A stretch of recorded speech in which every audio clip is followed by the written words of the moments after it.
More rewards, more savings.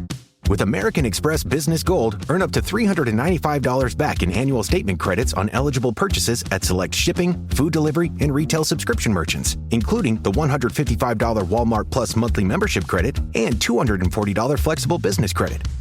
Enjoy the benefits of membership with the Amex Business Gold Card. Terms apply. Learn more at americanexpress.com/business-gold. Amex Business Gold Card. Built for business by American Express. Some people just know they could save hundreds on car insurance by checking Allstate first. Like, to check the Jumbotron first, before attempting to eat a stack of Supreme nachos in one bite. Now you're just a meme that everyone shares on game day. Checking first is smart, so check Allstate first for a quote that could save you hundreds. You're in good hands with Allstate. Savings vary, subject to terms, conditions, and availability. Allstate Fire and Casualty Insurance Company and Affiliates, Northbrook, Illinois.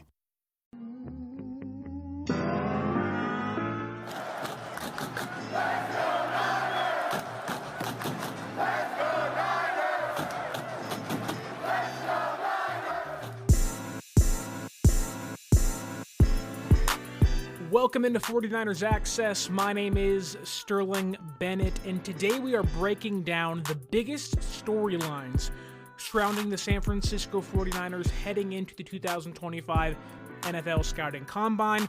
We have some updates on Dre Greenlaw. The Niners re-signed an offensive lineman this morning, and we're going to talk about a prospect from every position I think I, and the rest of the San Francisco 49er faithful should be looking out for at the Combine this week. Don't forget to like, share, and subscribe on the audio podcasting platforms. Leave us that 5-star review, and let's dive into today's events, starting off with the biggest news of the day thus far. That is the San Francisco 49ers re-signing offensive lineman Ben Bartch to a 1-year deal. This is a move that I think everybody expected to happen. I think that Ben Bartch played well enough last year to at least warrant a 1-year extension on his contract. He was going to be an unrestricted free agent in the next, 20 days or so once the new league year begins. That said, I love this move. I think it's a smart move. Yes, in one way it gives you depth, but also I think Ben Bartch played good enough to even have a shot to be this team's starting left guard last year. I know a lot of fans will say, no, go get this guy, get that guy, draft this player, do this stuff. Fans may even say move Dominic Puni over to left guard next year. And I think, while some of that's valid, I think that Ben Bartch played good enough to at least make San Francisco think in their head, can he be our John Feliciano of 2 years ago, right? Where John comes in, he's a depth guy initially, but if things go awry, he comes in, he starts for you. And I think Bartch has a lot more to offer than I think fans realize. He was a 4th-round pick in 2020 of the Jacksonville Jaguars, on the practice squad for a couple years, didn't play well. San Francisco scoops him up last year. Then this past season, 2024, it shows signs of promise through 3-ish games of play. If you go to his PFF grades and scores, I think you're ranked as the 3rd highest graded offensive lineman on the team this year behind Trent Williams and Dominic Puni, which doesn't really say much when you talk about the other guys, Jake Brendel and Burford and McKivitz, but Bartch was actually well above average this past year on offense, had a 74.8 offensive grade per PFF. As a run blocker, a 71.2 grade, so pretty good there, but was really, really good as a pass blocker, a 74 grade with 2 games above a 78 grade. Really good there. Played 65 snaps at left guard in 2024. Allowed 1 pressure, allowed 0 sacks, 0 quarterback hits, and had an efficiency rating of 98.4 as a pass protector. Again, I get it. It's Ben Bartch. He doesn't scream, oh my goodness, what a splash signing. But I do think it gives you depth. It protects you. And on the off chance Ben Bartch plays well or this team doesn't draft a left guard this year, which I don't think they will, he gives you some protection and maybe a starting caliber player if he gets a shot to start throughout training camp in the preseason. Either way, a good signing, a good move. but that really wasn't the biggest storyline of the day thus far. Certainly the biggest move, but was not the biggest storyline. Although Fluffy Ninja says bang bang in the YouTube chat. He also says, I like the center from Atlanta. Hopefully we can get him in free agency. He's referring to Drew Dahlman.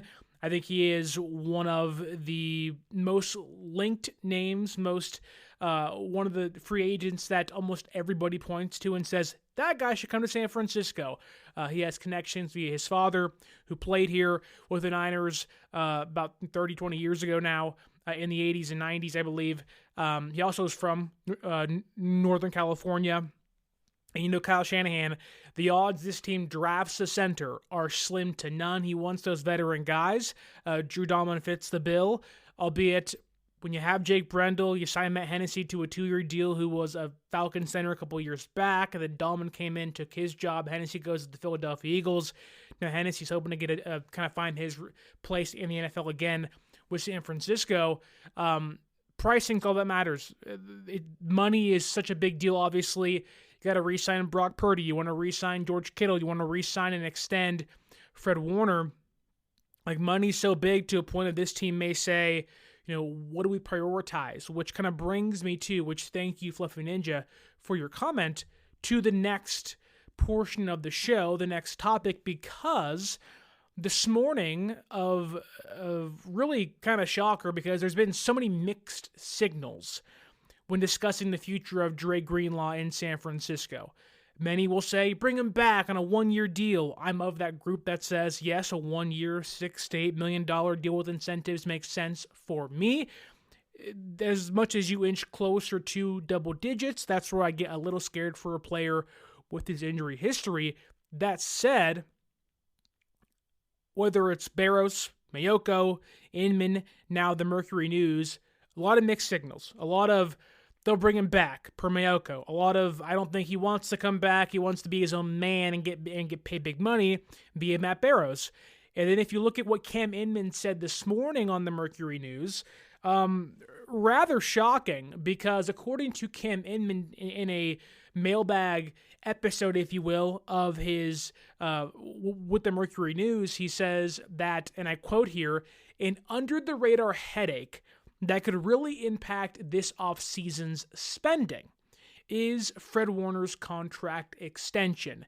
He's owed $17.7 million in salary each of the next 2 seasons, and the Niners will have to do for him what they did a year ago in paying more to Christian McCaffrey and Trent Williams. So what Inman is really saying here is that while Warner's under contract, while San Francisco has $50 million to spend in free agency, when you, again, add in higher salary cap hits for your star players, you add in spending money on Brock Purdy, who inevitably his $5 million cap hit this year is going to increase because of his massive contract he'll get this offseason, a George Kittle extension, you add in Fred's contract extension, and what seems like Inman's getting at here is that he is going to want a raise, not just more years, but a higher salary. You may see Warner get around $19 to $20 million per year on the AAV, which isn't the cap hit, but does matter when it comes to guaranteed money, and it does and will inevitably change the salary caps in the future, which could make San Francisco leery of giving Greenlaw 1 to 2-year deal, and may make them refrain from spending a higher salary on him this offseason. Inman continues here and states, Greenlaw's future isn't directly tied to Warner's extension, but it's hard to see these Niners also affording Greenlaw, whose health is a bigger red flag than any monetary demand. So again, like every other player in the NFL, things come down to money. But if you believe Cam Inman, this idea that Dre Greenlaw, essentially his name, his priority, gets knocked down the list of the San Francisco 49ers, the more Brock Purdy, Kittle, Warner, inevitably, you got to get rid of Deebo Samuel, the NFL draft. Like, Greenlaw made this leave because this team says, look, we don't want to pay you $10 million. We have to extend Fred, who's actually been healthy and played on a fractured ankle last year. They'll prioritize Fred over Dre Greenlaw, which could make Greenlaw not want to wait around, and could also see Greenlaw leaving free agency this year, which the more days that go by, it certainly seems like that's going to happen, unfortunately. It certainly stinks to watch Greenlaw leave, obviously, that we are all tied to him in a certain way. The way he plays, it's awesome. But the clock is kind of ticking on his tenure in San Francisco, which, again, may end on March 12th when the new league year begins. Benali P in the YouTube chat says, the Niners should recruit free agent offensive linemen with the bribe of free cars on Christmas. I mean, maybe there are some free agent offensive linemen that see Brock Purdy's massive, lucrative contract extension coming down the pipe and say, those Christmas gifts might be pretty nice in 2025. So maybe if Drew Dahlman's out there and says, yeah, I like San Francisco, but I'm just not sure, they just slap down Brock Purdy's guaranteed salary this year and say, hey, but on Christmas Day, it'll be worth it eventually for you. So maybe a good recruiting tactic for the San Francisco 49ers. Bobo here says, build the trenches through the draft like they did when Kyle and John got here. Tom Brady used to include his offensive linemen in endorsement deals. Hopefully Brock does the same. I mean, I obviously can't speak to the endorsement deal conversation, but I agree with you when it comes to building through the trenches. San Francisco has neglected the trenches for a long time during the NFL draft. I believe the last defensive lineman they've taken was Robert Beal Jr. a couple of years ago, which he's done absolutely nothing for them, albeit a late-round draft pick. Clea Davis as well, then Drake Jackson. Not many high-end picks used. I think this year it's going to change. All the indications I've gotten and I've read to Kawakami and the way the team is going, bringing back Robert Saleh, all the indications kind of hint towards them getting something of a defensive reshaping done this offseason via the NFL draft. I don't think they'll spend big money on the free agent pool, although the NFL Combines this week, that's when conversations start talking, are had. That's when teams start talking. Anything is possible during the Combine week. You'll hear a ton of rumors out here from Rappaport and Schefter and Pelissero and, Rossini. You're going to hear things that maybe smoke, but sometimes where there's smoke, there's fire, so you never know what can happen during the NFL Combine. That's where Trey Lance got acquired, essentially, by the San Francisco 49ers in the 2021 drafting Combine. They said, look, we're desperate. We're seeing these guys up close for the first time in a long time. Then obviously things went to the hell after that because Trey Lance, not very good for the San Francisco 49ers. And now, according to reports out of Dallas, they're going to let him walk, meaning that every first-round pick quarterback of the 2021 NFL Draft, meaning Zach Wilson, Mac Jones, Justin Fields, Trey Lance, and Trevor Lawrence, only one of those guys will be rostered before free agency begins this year. That being Trevor Lawrence. Talk about a crap shoot. I do want to say this, though. If you want to watch your San Francisco 49ers play next year in 2025, or you want to go to an NBA game, the Warriors are hot currently, 5-1 with Jimmy Butler on the team, or you're watching spring training and you're seeing your favorite baseball team out there for the first time in months, and you say, hey, I want to go to the Yard this summer, use our promo code 49ersaccess, 49 ERSACCESS at SeatGeek.com and save yourself $20 off your first purchase. Also want to ask you a very important question. Do you want to perform like the GOAT Jerry Rice? Then you got to get yourself a can of GOAT Fuel. Whether an athlete or a normal person like myself, GOAT Fuel can bring the best out of every single one of us. Click that link down below and save 10% off your purchase of GOAT Fuel because, look, we all want to perform like the greatest of all time. GOAT Fuel is the only energy drink that can help you do that. So grab that can of GOAT Fuel down below in the description. And now let's dive into the biggest and most important storylines of the NFL Scouting Combine in 2025. Kind of already hinted towards Dre Greenlaw's future being up in the air. I think, once you get to the combine, again, teams start talking. You get a lot of free agency, a lot of teams being linked to certain players and whatnot, and you kind of get a feel as to where teams are viewing their own free agents before the actual free agency period begins. We've already seen a couple people re-signed or released in the last couple of days. I think the Browns released Juwan Thornhill today. So you will see some movement there.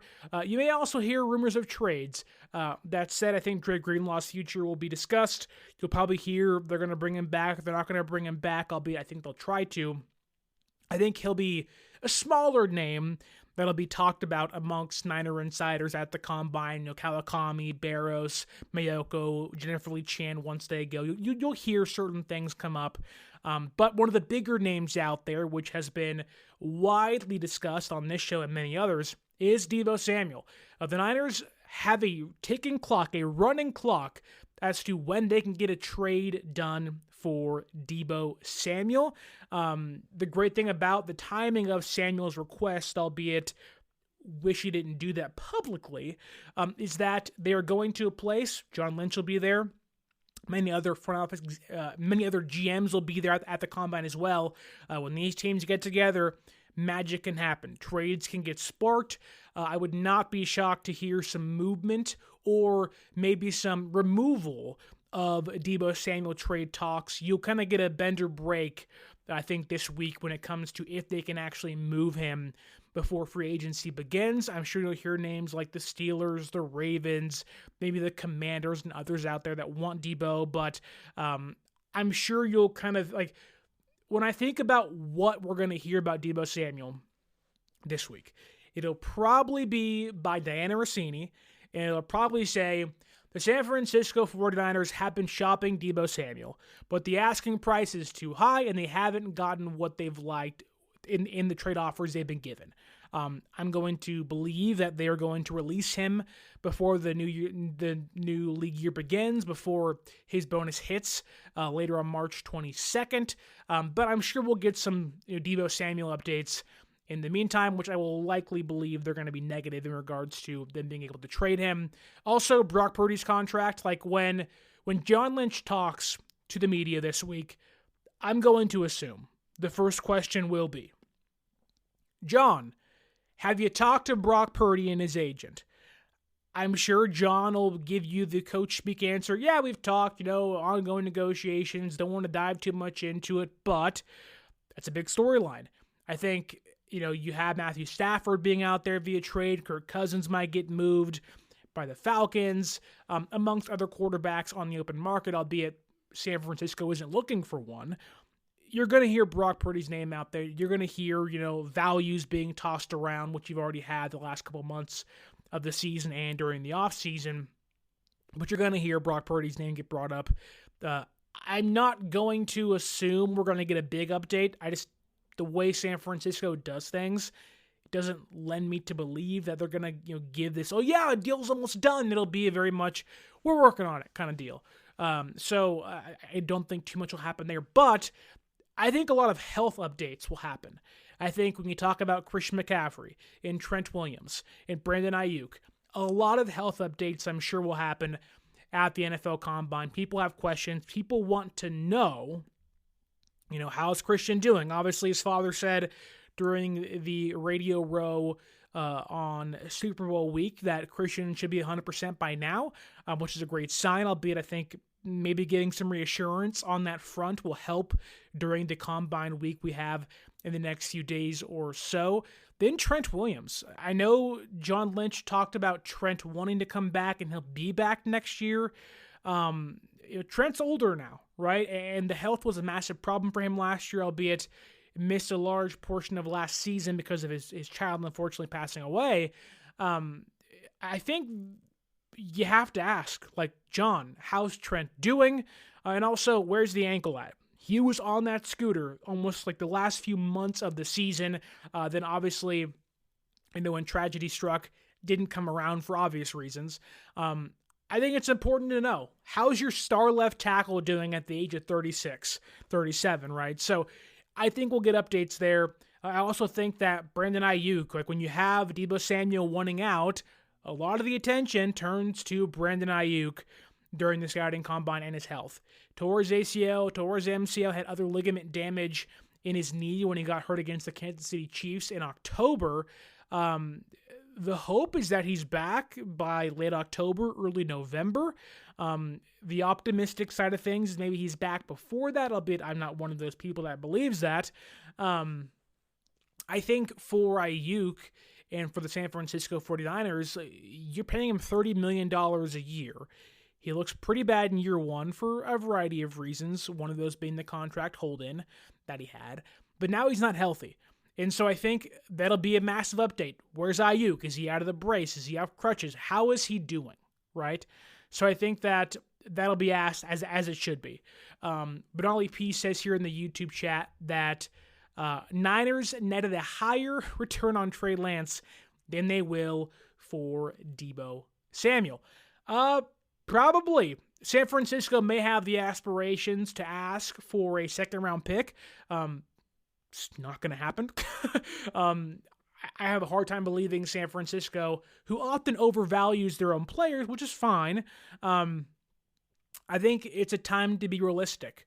Like, as soon as Deebo said, I want out, the clock starts ticking on his age and what you can do with him financially, and San Francisco has to make a choice. Is it worth just cutting Deebo for whatever reason, or getting something, anything back for him? The money you're going to save anyways. The cap hits the same, whether he's cut or traded, pre-bonus on March 22nd.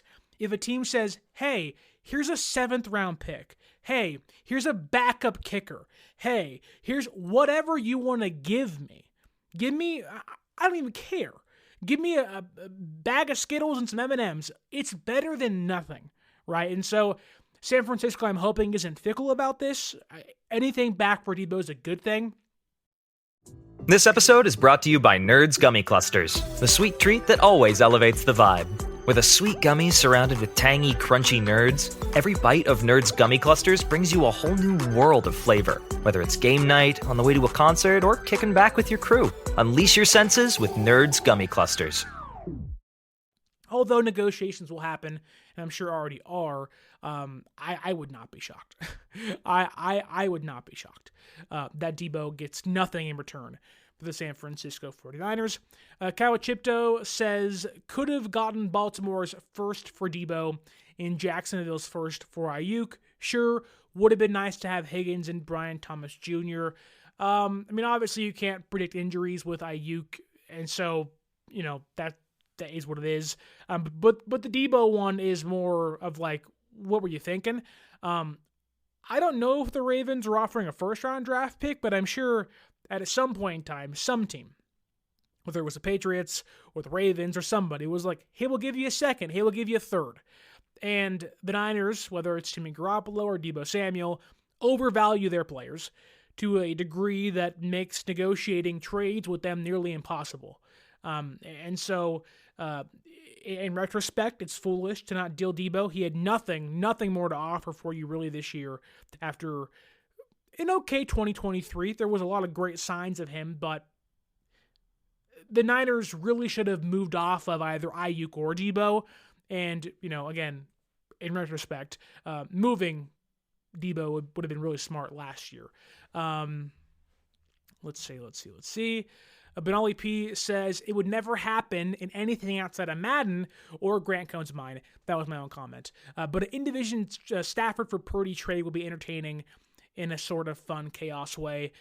I mean, sure, albeit I think that Brock Purdy, while Matthew Stafford, Stafford's trending down. So even then, I think San Francisco loses that move. I think it'd be foolish, albeit in his prime, Stafford's incredible. Purdy's younger, going to be more expensive, but apparently the asking price that Stafford has for 1 or 2 more years of his playing time is $50 million per year. So I don't know how much cheaper he'll be than Brock Purdy at his age. Probably wouldn't be worth it by any means. Bobo says here that CMC is 30 and very old for a running back, so I think his best years are behind him, and he's only planning to collect another $20 million from the San Francisco 49ers. I think it's correct to say CMC is old. I think it's okay to assume that The odds you see Offensive Player of the Year Christian McCaffrey again are pretty slim, albeit San Francisco has the versatility to move Christian McCaffrey around in the slot, in the backfield, do other things for you instead of being an in-between-the-tackle running back. That said, I think Christian McCaffrey takes what happened last year very serious. I think he wants to bounce back. Again, he's not 30 just yet, mind you. But I think Christian McCaffrey, there are a lot of players out there that simply get paid, get lazy, and don't want to play anymore. I don't think McCaffrey is that way. I think McCaffrey wants to be that bell cow still. I was doing some stats a couple weeks ago, maybe a few months ago. CMC has carried the football, touched the football, second most in the NFL since 2022, only behind Derrick Henry. He has been worn down, a lot of wear and tear. I think it'd be really important for San Francisco either to bring back Jordan Mason, which we'll see what tender they use on him and his contract as an RFA this offseason. But this is a deep running back class and a lot of guys you have to like. So I think there is room to support CMC and keep him fresh for 16, 17 games this year, which hopefully can bring you back to the playoffs when it's all said and done. Moving along here on my notes I have in front of me, I think that we are going to get some updates on potential free agents and the Niners draft strategy. I think we're going to get an idea as to what they're looking for, albeit maybe we already have that with the salary hiring. I think San Francisco may be okay going cheap on the offensive line. I think they saw Philadelphia and what they did. And they said, look, we have to get 3 or 4 guys deep on the interior. I think that's the plan, which I have some guys that I like, and I'll get to in a second here. But I think that the free agency strategy will be interesting because San Francisco, albeit will make a big splash here or there, I think they just need to build the depth and round out their roster. They're very top-end heavy. I don't think they're in the business of making this big splash signings this year. You'll have players like Ashton Davis and Julian Blackmon at safety, maybe. You'll have, Jamie Sherwood play linebacker, who's a solid guy with the Jets. Maybe the big name you see is Joey Bosa because of Nick, and once he gets cut, maybe from the Chargers, he wants to play for cheaper in San Francisco, be next to his brother. You may see some big names, but not some big money being tossed around with San Francisco this offseason. I think it's more about how do you raise the floor of your group because the ceiling's already so high. Let's see what we got here.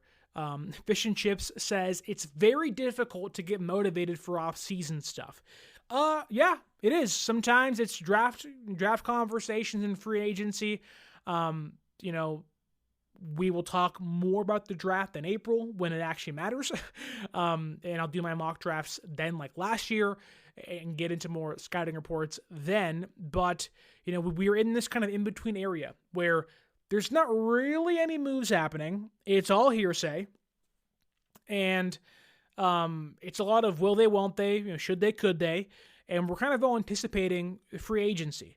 Now, the Combines this week, again, steam picks up here and then kind of leads into free agency, but, we're kind of all just waiting tooth and nail. March 12th, when the new league year begins, that's when things kind of start to ramp up.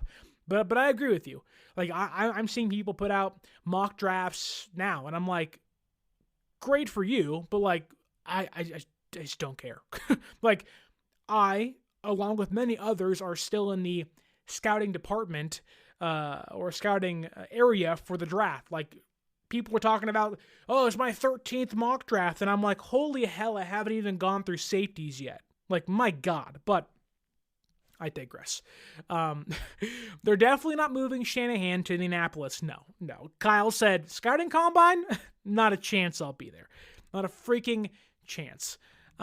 Moving along here, though, because, again, with the combine coming up, I do want to give you one player from each position that you can look out for at the NFL Scouting Combine this year. I'll give you a handful of running backs, not just one because this class is so deep, but I'm going to try to give you one player from each position to look out for at the NFL Scouting Combine in the next week in Indianapolis. Quarterbacks. San Francisco doesn't need a starter, but a backup quarterback I think is really important for them to bring in.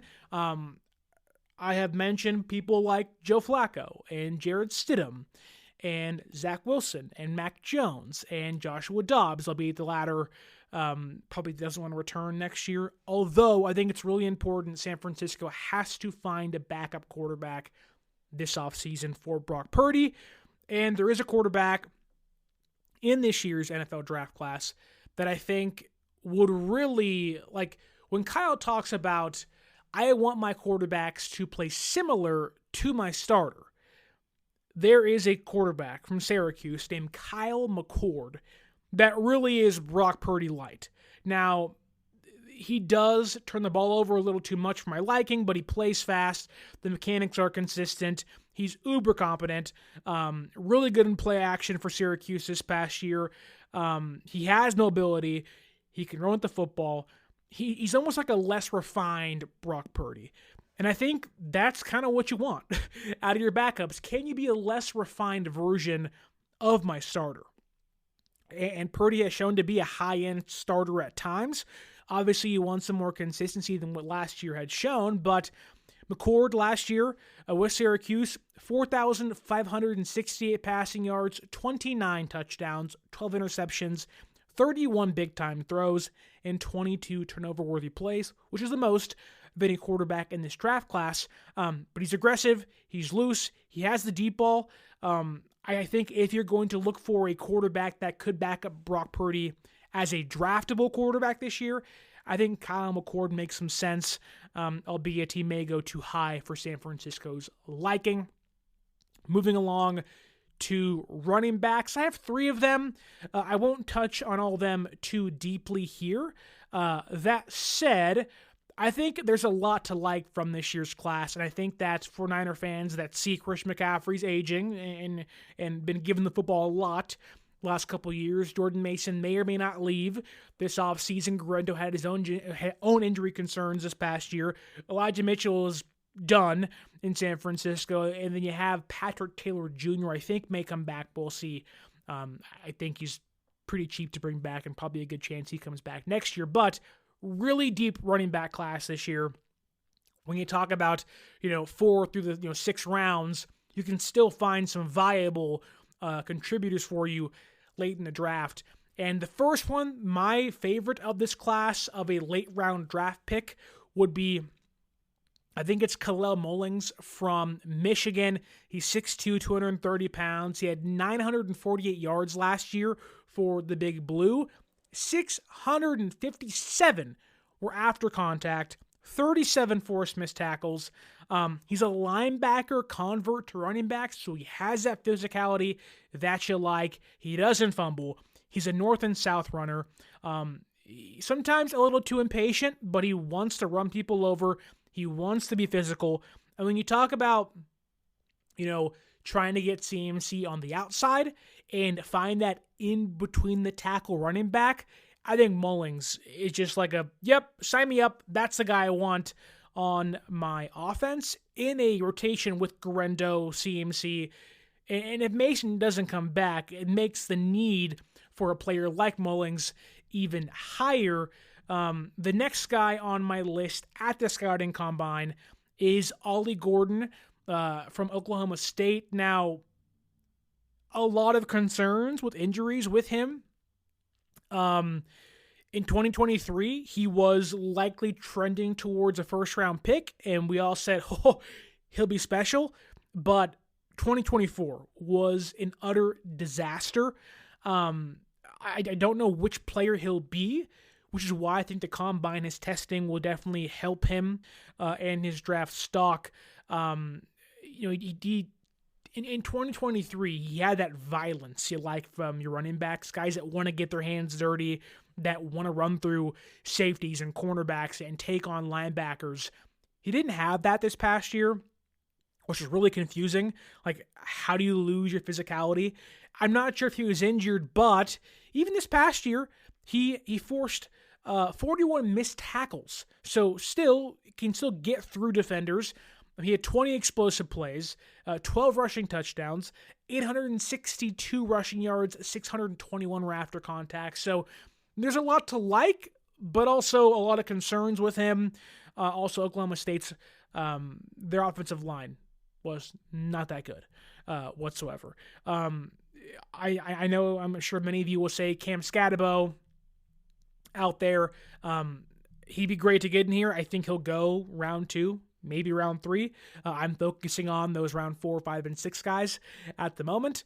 I think the last guy I have on here is very much a kind of a bowling ball bruiser. That is Kyle Monangai from Rutgers. He's 5'9", 210 pounds, over 1,200 yards last year, 860 after contact. Listen to this. Kyle Monangai, 72 forced missed tackles last year, 13 rushing touchdowns. Just a dog, a human pinball. I want to see how he tests, but he's excellent in pass pro. Doesn't have the speed you want for a player or from your running backs, but again, he's 5'9", 210. Just get in the tackles and go crazy, right? I love Kyle Monangai. Like, I am a Monangai and Mullings guy. If you want to give me an M&M connection, let's do it. Monangai has 600-plus carries, 0 fumbles out of Rutgers. Sign me up for that in a heartbeat with Christian McCaffrey and Garendo. Even if you bring back Jordan Mason, get Kyle Monangai. Let him be your 4th back on your roster. Stash him for a year and let him go berserk in 2026. Like, sign me up for that any day of the week. Moving along to receivers here. I have 3 again because receivers, this class is, the high-end guys aren't insane, but a lot of depth this year. I already talked about one of these guys in the previous live stream. That was Savion Williams from TCU. He's this year's Deebo Samuel, right? He squats 600 pounds. He benches 335. Has a great long speed. He's a massive man. He's 6'3", 230 pounds. Just incredible. He's a really good blocker. I mean, he can be your kick returner. He can be your inside, your outside, your slot, your X, your wide back, your wildcat quarterback. Like, he's just a freak athlete that maybe Kyle could say, I can do so much with that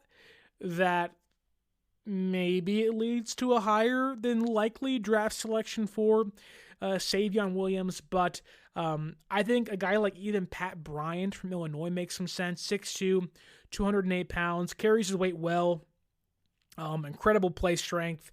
Not the greatest speed and route runner, but he's one of those like Juwan Jennings style of guys. Just a dog.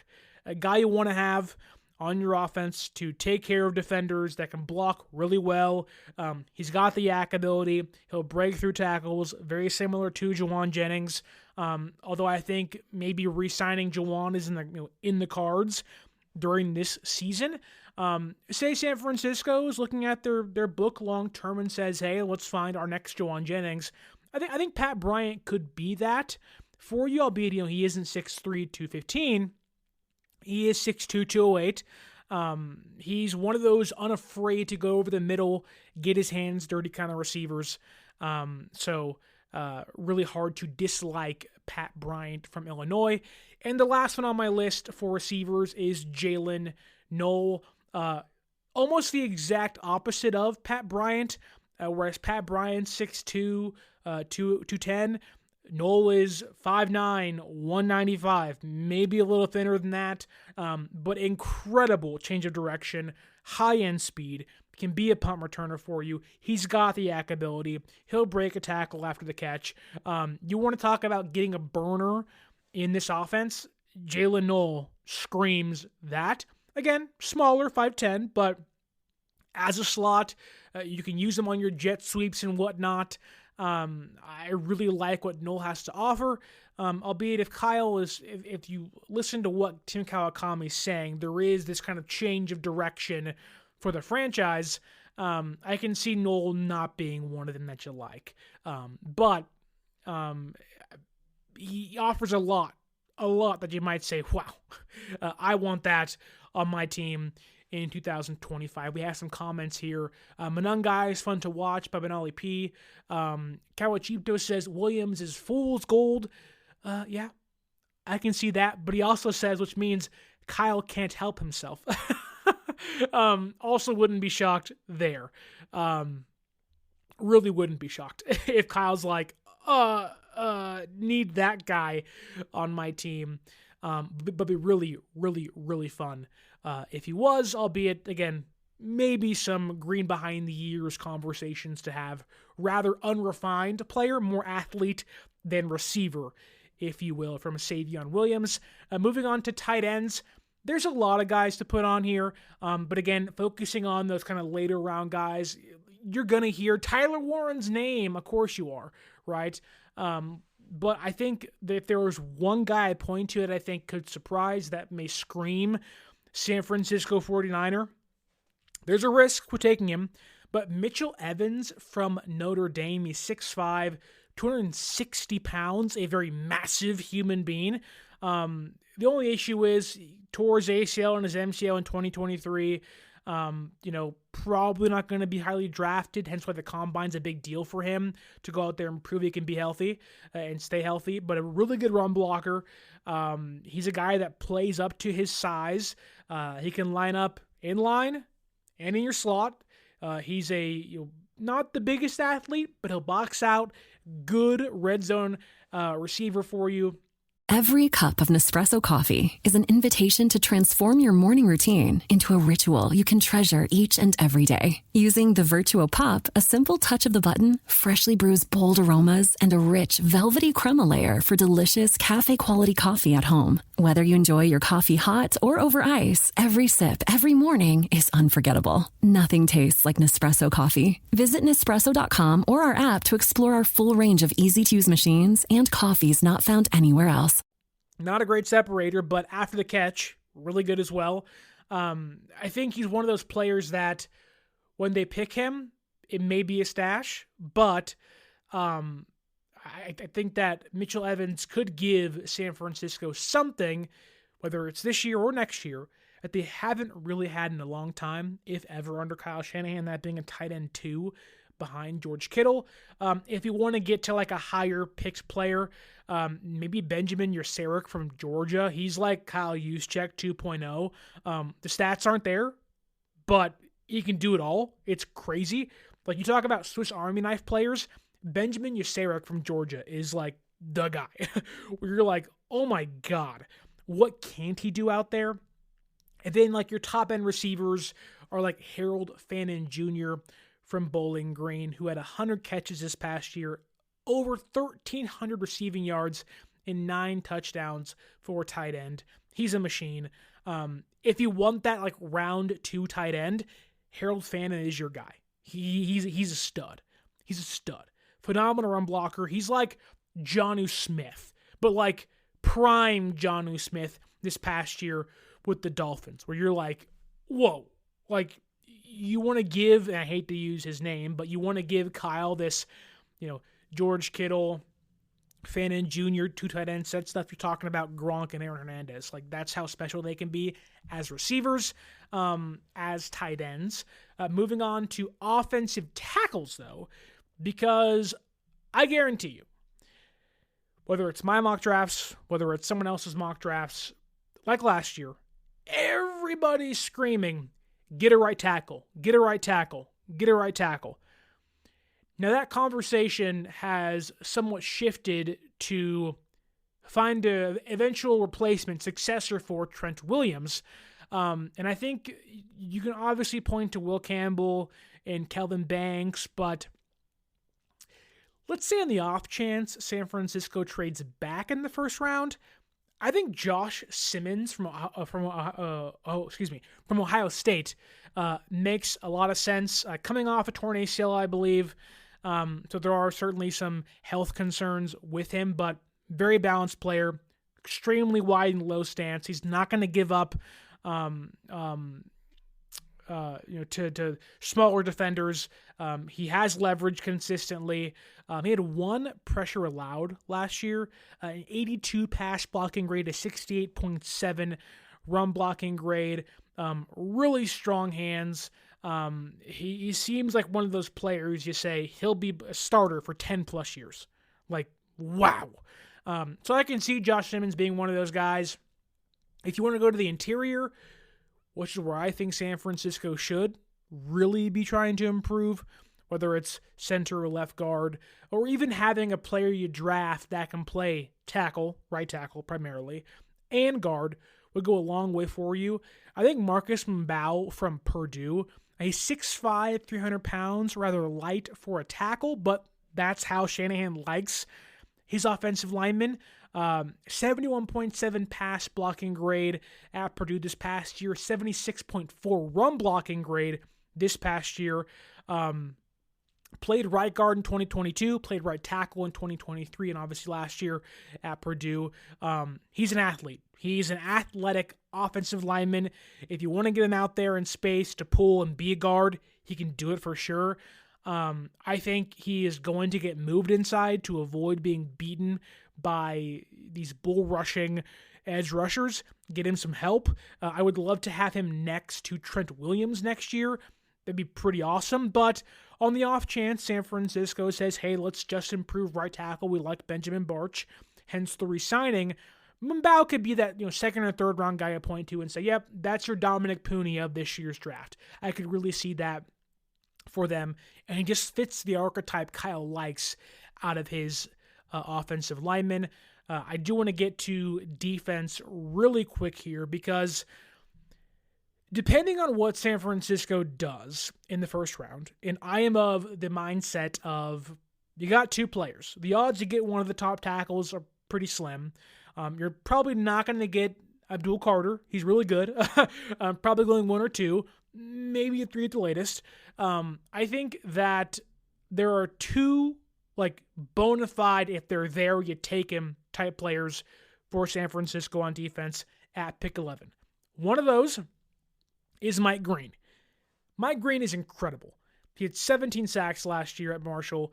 Just a specimen. He is probably, in this year's draft class, my number 2 edge rusher that fits San Francisco's defense because Pierce out of Tennessee really doesn't fit what they want to do schematically.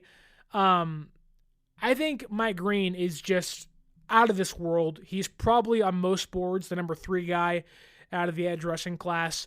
But he's only a redshirt sophomore. Hit a 91.6 pass rushing grade last year, 67 pressures, 17 sacks, a 21% pass rush win rate. He's ultra bendy, fluid pass rusher, smooth hips, fearless against the run. He really does it all. The only question about Mike Green is you played at Marshall. Who'd you actually go against? But I think he's too good to not take. And in most of my mock drafts, if he's there, I'm taking him over even a player like Walter Nolan out of Ole Miss, although Nolan is also incredible. He's the other guy I'd take if he's there at 11. And if they're both there, you're kind of this is the best of both worlds for us on draft day. But in the second round, this player may not be there because his stock is trending upwards, but I'm a massive fan of Darius Alexander from Toledo, 6'3", 305 pounds, a 6th-year senior, 25 years old as a rookie. Look at last year, San Francisco was drafting ready-to-go players. Pearsall, Mustafa, Garendo, Pooney, they wanted day 1 starters. Darius Alexander's a day 1 starter for you if you pick him. Phenomenal run defender, a 90.3 run defense grade per PFF. 4 sacks last year, 37 total pressures, 6 batted passes in the last 2 years, 14 tackles for losses this past year for Darius Alexander. He's violent hands, explosive first step. You want to talk about, the perfect 1 or 2 rounds for San Francisco on defense, at least. It's Mike Green and it's Darius Alexander in round number 2. I would also, if I'm San Francisco and I'm sitting there and I'm like, look, Alexander's still there. The clock's ticking on the first round. I would not be afraid to make a trade up for Darius Alexander. That's how much I believe in him as a interior defensive lineman. I do want to give you a tweener because I think San Francisco, and maybe it's just me, I think they want to find their next Charles Omenihu. I think the idea of signing Yetur Gross-Matos was this, the inside-outside versatility, get you one of those guys. But I think Jordan Bartch from Oregon just screams Robert Saleh guy. 6'5", almost 300 pounds, 295, 81.3 pass rushing grade, 10 sacks last year, 34 pressures, a 16.3 pass rush win rate percentage. Isn't super lengthy, but really stout, compact player, strong lower half. There's just certain guys you point to and say, you don't want to face him. Like, he is a defensive mother effer. Like, oh my God. Like, I don't want, like, if I'm a guard, if I'm a center, I don't want to be lined up across Jordan Bartch. He's terrifying. He's scary. And I think of a defensive scheme with Saleh and Chris Kocurek, they can do wonders with Jordan Bartch on their defense. I think he's that tweener you like, and if Darius Alexander's gone come round 2 or 3, I am on the Jordan Bartch train to San Francisco. Edge rusher, albeit maybe can play inside too, from Oregon. Linebackers, though, this is where things get tricky because things get really, really tricky at linebacker. I'm of the mindset that San Francisco is not going to draft a linebacker this year. I think they like Bethune, they like Winters, whether it is Greenlaw or they go and sign somebody else. Jamie Sherwood makes some sense. I have a hard time buying into the fact they're going to draft a top-end guy. But for the sake of the viewer out there that will continually comment, what about Jalen Walker from Georgia? The reason why I will watch him intently during the combine and workouts is because I want to know, is he an edge rusher or is he a linebacker? Because Jalen Walker has so much to offer at both positions. However, he's not great in coverage as a linebacker. Great pass rusher at 93.4 pass rushing grade last year, 33 pressures, 4 sacks. They used him as an off-ball linebacker at Georgia at times, but doesn't really have the pass rushing plan. Also isn't great in coverage, doesn't have that quickness. I want to see what his testing results are because it may change my mind. I'm not of the mindset of picking him, although I think that maybe there is a way to change my mind if he tests really well at the scouting combine this week. I want to move to cornerbacks quickly here because I got 3 of them, and then we'll end here. My safeties, Billy Bowman from Oklahoma.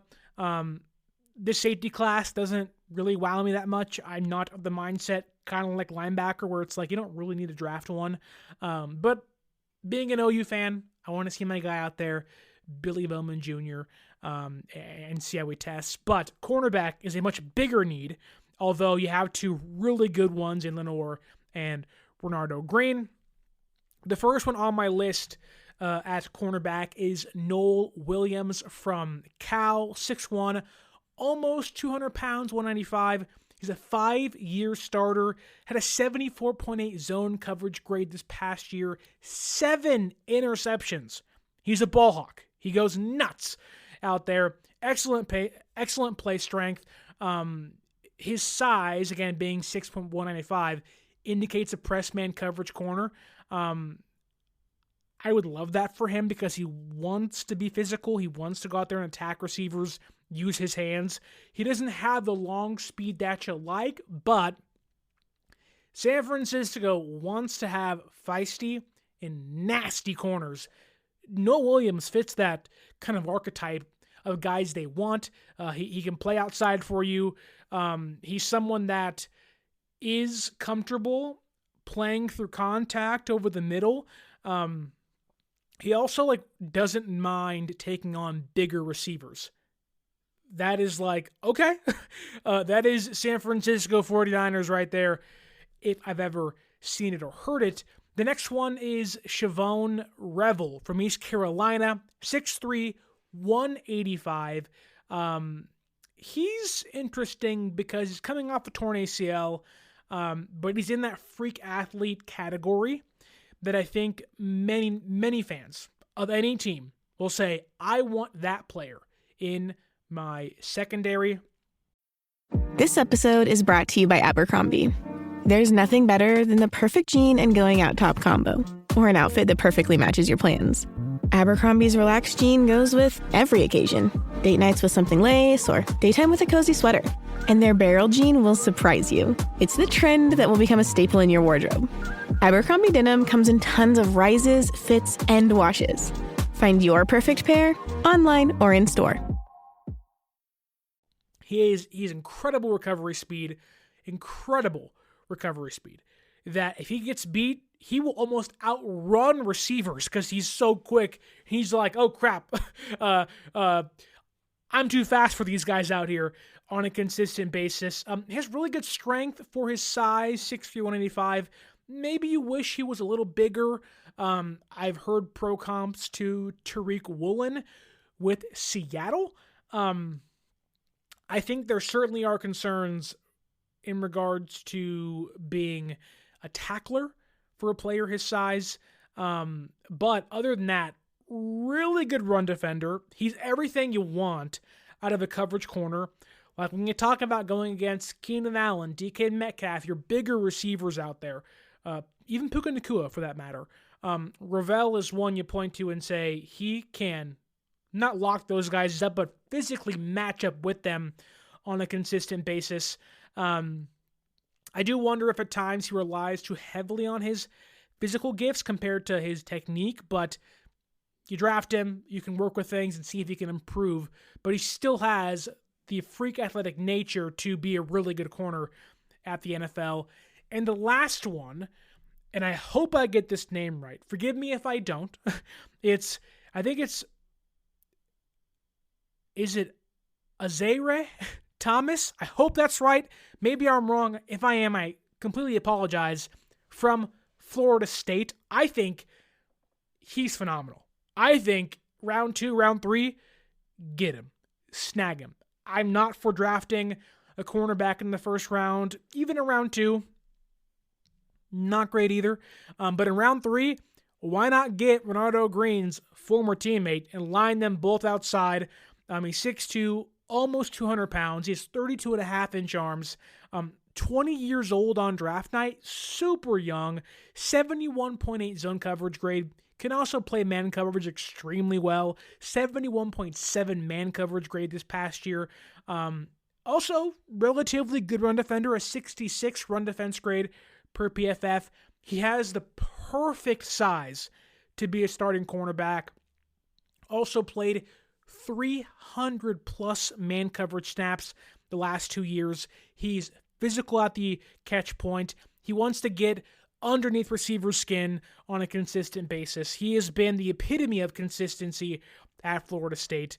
I would love if San Francisco drafted Thomas from Florida State as a cornerback to maybe replace Travarius Ward this year, because you've heard names like DJ Reed and Carlton Davis from the Lions. I think San Francisco needs to get younger. They got 10 picks. They got 10 guys to draft. And this draft class is really deep at really cornerback, defensive tackle, running back. Offensive line isn't as deep as you like, but edge, defensive tackle. There's so many good, consistent, and starting caliber players on the defensive side of the football in this year's draft class where I am stoked as to what San Francisco can do to help this team. Maybe, as Kawachipto points out, maybe Makuba from Texas makes some sense as a safety. It's true as well. Hyper explosive player. I really do like him. But the one last thing to end on is a question by Fish and Chips, who says, I think the question is right now, will we move that first round draft pick for capital? Now, I think a good question to ask is, are they going to trade up or are they going to trade back? I have a hard time believing San Francisco may trade up, albeit maybe if Will Campbell is there in front of the Bears, maybe a deal gets done with the Saints. I can see that happening.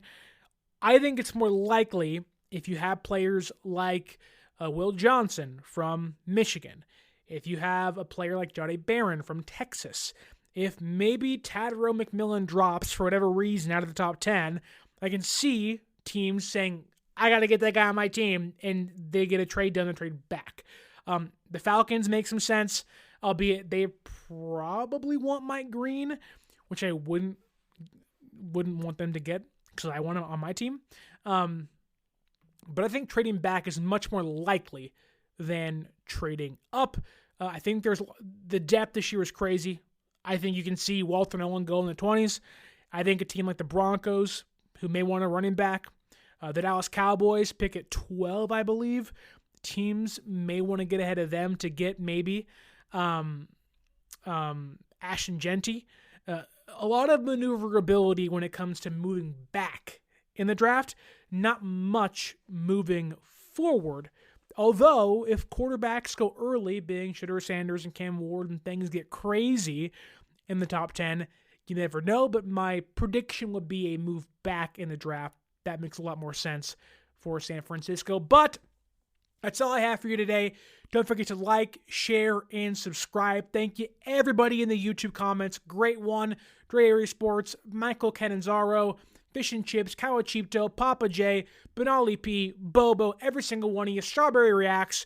Don't forget to follow us on social media at 49ers_access is the X, or Twitter, 49ers.access is the Instagram. Use that promo code 49ersaccess, 49ERSACCESS at SeatGeek.com and save yourself $20 off your first purchase, and get yourself a can of goat fuel down below in the description and save yourself 10% off with that link. My name is Sterling Bennett. Welcome to the 2025 NFL Scouting Combine.